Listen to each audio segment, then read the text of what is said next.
What's up, YouTube? Welcome back for another NFL offseason breakdown video. Today we got our last division. We got the AFC West. Chiefs, Broncos, Raiders, Chargers, them boys. Chiefs pretty much owned this division the last few years. Yeah, the Chiefs won the last 9 years, the AFC West. Will this year be any different? Will the Broncos, Chargers compete to win this division? We'll find out. So let's get things started. First team we're going to talk about is the Super Bowl runner-up team in the Kansas City Chiefs. We'll start with their draft class. In the first round, they took Josh Simmons, a tackle out of Ohio State. He's going to be competing with Jalen Moore for the starting left tackle position. Now, this is I think it's a good pick because they could invest in that O-line more, especially since they traded Dooney away to the Bears. Yeah, and so there might be some questions about the O-line. I mean, their O-line right now consists of Jalen Moore at the left tackle, Mike Caliendo, Creed Humphreys, one of the better centers in the league, and then Trey Smith, who they made the highest paid guard in the league, and then they got Juwan Taylor, the opposite side tackle. So yeah, Josh Simmons is going to be competing for the left tackle position most likely. And yeah, I think it's a good pick, good fit for the Chiefs. Might as well invest in the O-line. Try to keep it as cheap as possible. In the second round, they took Omar Norman-Lott, defensive tackle out of Tennessee.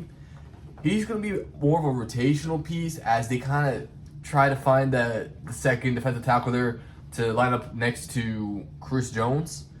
And, you know, Chris Jones, he's getting up there in age. He's now 31 years old. And they signed multiple pieces for that, like, interior defensive line. And they're just going to see which one sticks, I guess. But for the defensive tackle out of Tennessee, I think, oh my gosh, dog, did you just shit your pants? You don't even have pants. But yeah, they're going to be a rotational piece to this defense. Defense definitely going to be one of the strengths for the Kansas City Chiefs. In the third round, they took Ashton Gillett, defensive end out of Louisville. They're looking for production opposite side of Carl Loftus. I believe Carl Loftus last year had like 7 or 8 sacks, and I think all the other edge rushers had about like 7 sacks like combined. So they're trying to find some more production on that right defensive end position. They do have other players such as Felix Anudike Uzuma and Charles Amenu. So let's see what happens there if you can get some more snaps, some more playing time. Another pick they made in the third round was Noel Williams, a cornerback out of Cal. He's just going to be more of a depth piece and provide some special team value for this team, as they already have Trent McDuffie. And they just signed Christian Fulton to be the other cornerback for this defense. Now take a look at their free agents. They did sign Jerry Tillery. This is another defensive line depth. He's on a 1-year deal. We'll see how he plays. It's not a bad deal at all because you do have the rookie as well, giving him some time to develop. So I think Jerry Tillery might be the other defensive tackle that might be taking most of the snaps this year. Well, we'll see. If not, he's a rotational piece, more depth piece. It's for the interior D-line. Gardner Minshew is another free agent that they signed. He's a quality backup player. And the Chiefs, they do like the last 4 or 5 years, they had a different backup quarterback, and it's been one that's been like who had experience. So this is another quality backup with plenty of experience that if anything were to happen to Patrick Mahomes, he can step in and be a solid player and not a liability. Another free agent that we kind of mentioned already is Christian Fulton. He's going to be a starter paired with Trent McDuffie. So that's going to help secure up the secondary there up a bit. And then they also, of course, you mentioned earlier, Jalen Moore, who is potentially going to be a starting left tackle for this team. Now, taking a look at this team's depth chart, obviously they have probably the best quarterback in the league in Patrick Mahomes. The running back room, they got some quality rotational pieces in there. They got Isaiah Pacheco, Kareem Hunt, and Elijah Mitchell. Wide receivers, this year they should be more healthy, so that should be even more beneficial to this team. They still have Rashee Rice, who should be coming back. Xavier Worthy, Hollywood Brown should be healthy. And yeah, they did lose some rotational players there, but they do have Juju Smith-Schuster. I didn't realize that. Yeah, they got Juju. They still have Sky Moore. And yeah, they still got those guys. Travis Kelce is still their tight end. He's getting up there in age. We'll see what kind of production he brings to the team. He had a little bit of a decline last season. We'll see where he's at this year. And like we mentioned, offensive line could be a potential problem. We'll see, especially that left side. I'm not too concerned about the center or the right guard or right tackle. Maybe a little bit of right tackle because Jawan Taylor, he's notorious for false starting almost every snap. So we'll see what happens this year with him and his penalties. As far as the defense is definitely going to be one of their strengths for this team, as they have one of the best defensive coordinators in the league. George Karlaftis has been a pretty solid defensive end for this team. And of course, they still have Chris Jones in the interior. Linebackers include Drew Tranquil, Nick Bolton, and Leo Chanel. Pretty good linebacker room. That's been pretty solid with production. Now, take a look at their secondary. Their secondary is also pretty strong, as they have Trent McDuffie, Jaden Hicks, Brian Cook, and Christian Fulton. So this defense, as long as they still have their defensive coordinator, this team is still going to be producing. So this team is definitely set up for success. As long as everyone stays healthy, they are the rightful favorites to win this division. Next team, we're going to talk about the Denver Broncos. This team jumped on the scene last year as Bo Nix had an exceptional season last year. He played pretty well for a rookie, and for the weapons that he had, it's pretty impressive to see how far they went as a team. So, Sean Payton, he's a great coach, and he's been killing it with the Broncos, I think, thus far, and I think they had an amazing offseason as well. So, taking a look at their draft class, in the first round, they took Jahdae Barron, quarterback out of Texas. And what I got from that pick is that this secondary is going to be insane. It's arguably the best secondary in the league, and Jahdae Barron is going to be a beast. I mean, he was arguably the best corner in this year's draft, and he fell to the Broncos somehow. So I thought that was a great pick. They picked the best player available, and I think he's going to fit the defense really well. In the second round, I think they got an explosive running back in R.J. Harvey, running back out of UCF. He was one of the most productive running backs in college football the last 2 seasons. He honestly carried UCF last season, and they had a lot of problems. So he's a running back that has a lot of potential. We'll see how he does in the NFL, though, because it is going to be a big jump in competition. And they just signed J.K. Dobbins, who he's most likely going to be splitting carries with. So we'll see what kind of production he'll get in the first few weeks of the league. But I expect as the season goes on, he will be getting the majority of the carries. Round 3, they took Pat Bryant, a wide receiver out of Illinois. And this team is full of, small, fast receivers. And it's about time they got, a big frame weapon. It gives them more versatility in the wide receiver room. And they could honestly need it. I mean, they need more wide receivers. I mean, they have Cortland Sutton. He's an underrated wide receiver. Marvin Mims actually played pretty solid last year. And they still have guys like Vele, Troy Franklin, and then Pat Bryant, of course, Trent Sherfield. So they still have the guys in there. So it doesn't hurt to know pass catcher there for Bo Nix. Now take a look at the free agents. One of their biggest moves is signing Evan Ingram. He's another big-time pass-catching option for Bo Nix. It definitely gives him another option, and that's a huge pickup, especially him lining up as a tight end. He's more of a receiving tight end, so he had a lot of production with the Jags, and he was a pretty good fantasy tight end, so I don't expect him to have even higher expectations on the Broncos. They also signed some really good players from the 49ers. They got Dre Greenlaw and Hufanga, who's a safety. Now, these 2 players are coming off of injuries, but if they're able to return to what they were on the 49ers, it's a huge pickup for the Broncos. Dre Greenlaw, he had an injury in a Super Bowl, and then Hufanga, he's 25, so he's still young, and he's probably only going to get better, too. He's a very young player, so we'll see what happens with those 2 free agents. But taking a look at their depth chart, they got Bo Nix at quarterback. Running back room, I think, is pretty solid, pretty good. R.J. Harvey, J.K. Dobbins, and they also have Estime, who was a running back out of Notre Dame out of last year's draft class. He's more of a power back who I wouldn't be surprised if you got some goal line carries. Wide receiver room, we mentioned earlier, they still have Cortland Sutton, Marvin Mims, and now they got Evan Ingram, the tight end. As far as their offensive line is actually pretty good. I like what they have there. They got Garrett Bowles, left tackle, Ben Powers, left guard. Not too familiar with their center. They got pretty solid right guard and Mike McGlinchey in the right tackle. Now, the strength of this team is definitely going to be this defense. They have Zach Allen, DJ Jones, John Franklin Myers as their defensive line, as well as Nick Bonito, who jumped on the scene last year. The linebacker room is going to be pretty strong as they added Drake Greenlaw and they have Alex Singleton as well.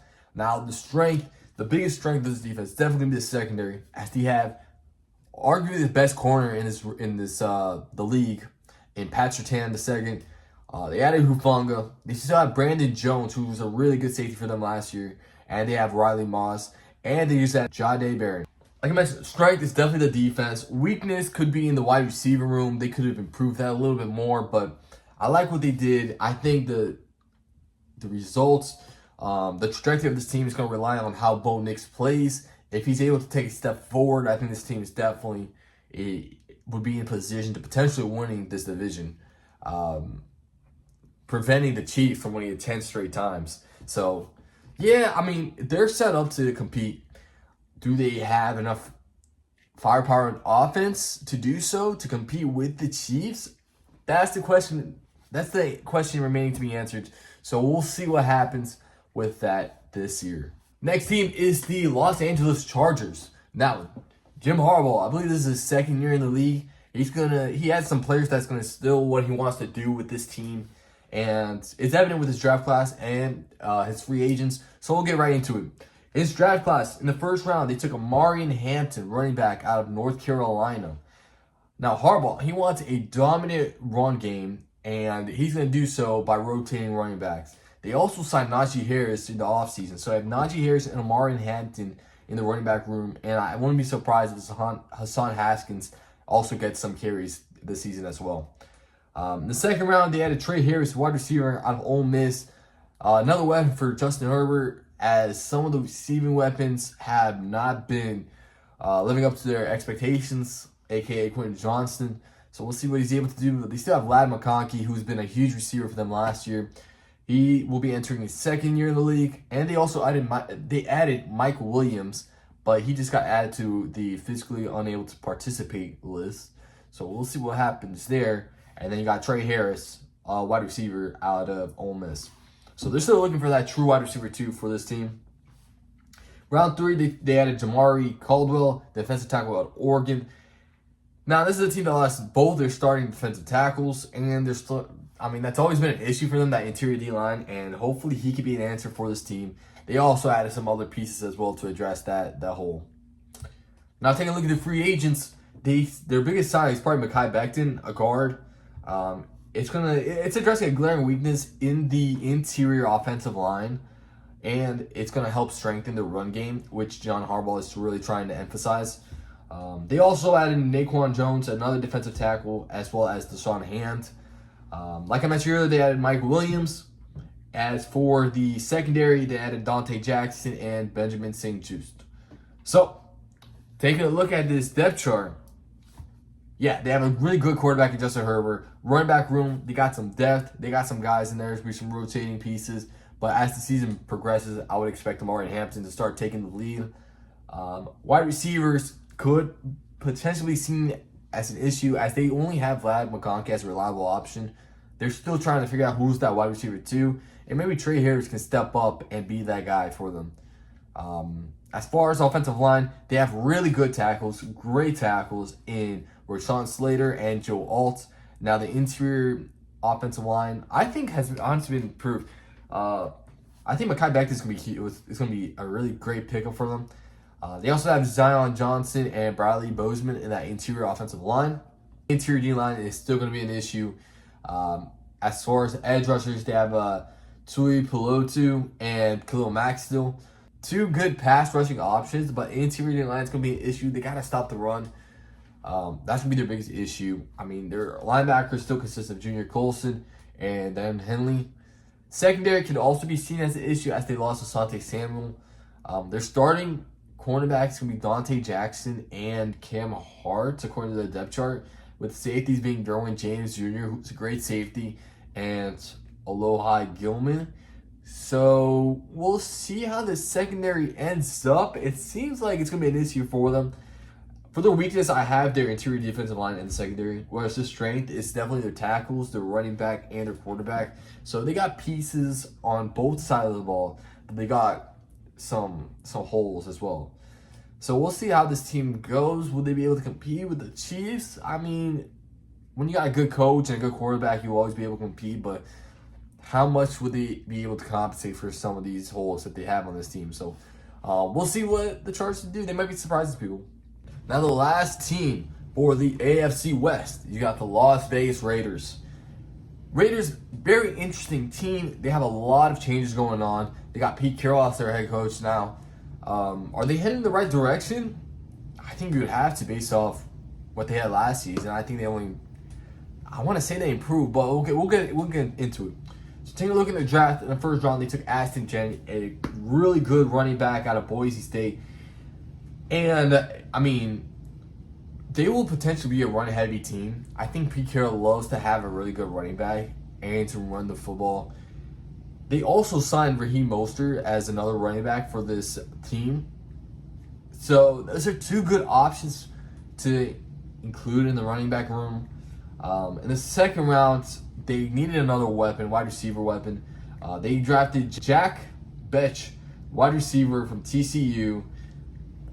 And that addresses that issue. They did lose Devontae Adams, so he's going to be kind of stepping in. He won't have that Devontae Adams production, but we'll see what he's able to do. In the third round, they added Darren Porter, cornerback out of Iowa State, Caleb Rogers, a guard from Texas Tech, and Charles Grant, offensive tackle from Williams-Mary.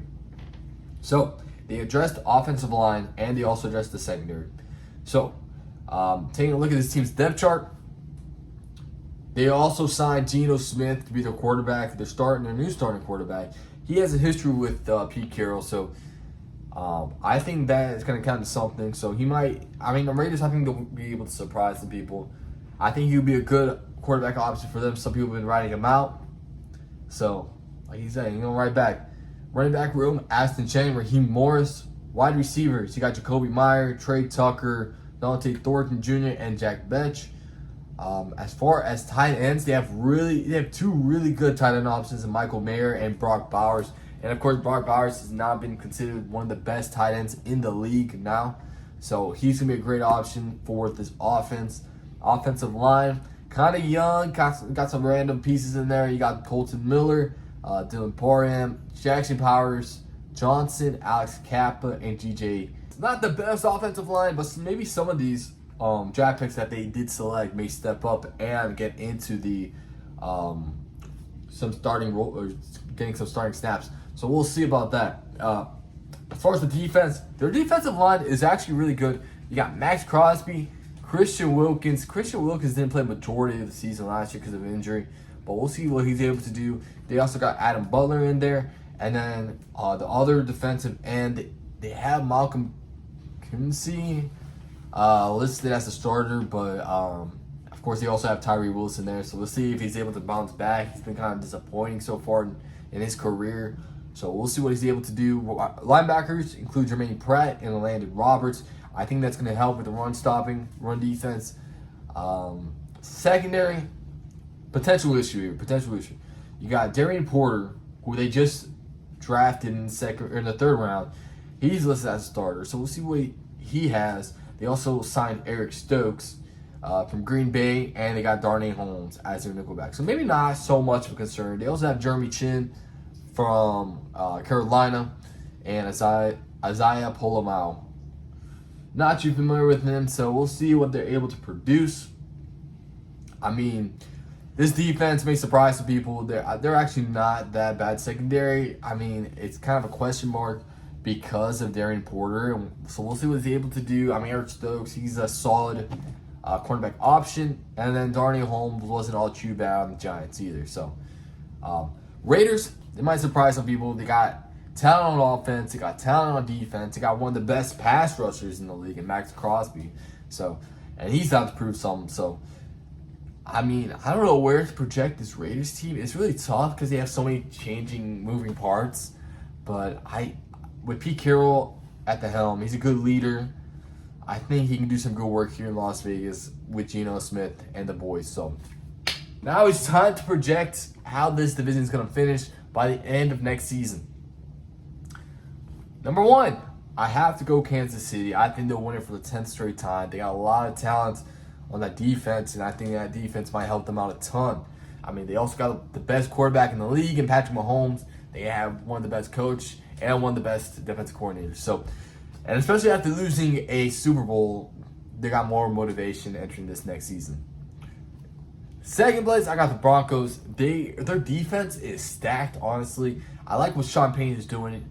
It all kind of depends on how Bo Nix plays, and with the wide receiver options, I don't think they have enough to compete with Kansas City. So, but I think they're still a really good team. So that's why I got them second. And third, I got the Chargers. I think they're gonna have a disappointing season this year. I mean, I think their whole game plan is gonna be relying on the run game. Defense, I don't like what they got going on there. Their edge rushers, their main guy is Khalil Mack, but he's getting up there in age. So yeah, their defensive key players are kind of aging, and they don't have much young talent on that defense. And last, I got the Raiders, but I won't be surprised if they finish third, though. That offense could surprise some people. Brock Bowers, Jacoby Myers, Ashton Genty. It's just a lot of unknown with all the moving pieces and all these rookies coming in. So, as far as the AFC West, that's how I'm predicting right now. Not official yet. I'll give my official division prediction as we get closer to the season. Now, what you guys can expect next in terms of content, we'll be starting our college football conference previews pretty soon. So stay tuned for that. If you enjoyed the video, like the video, subscribe to the channel for more content, and we'll catch you guys next time. Peace.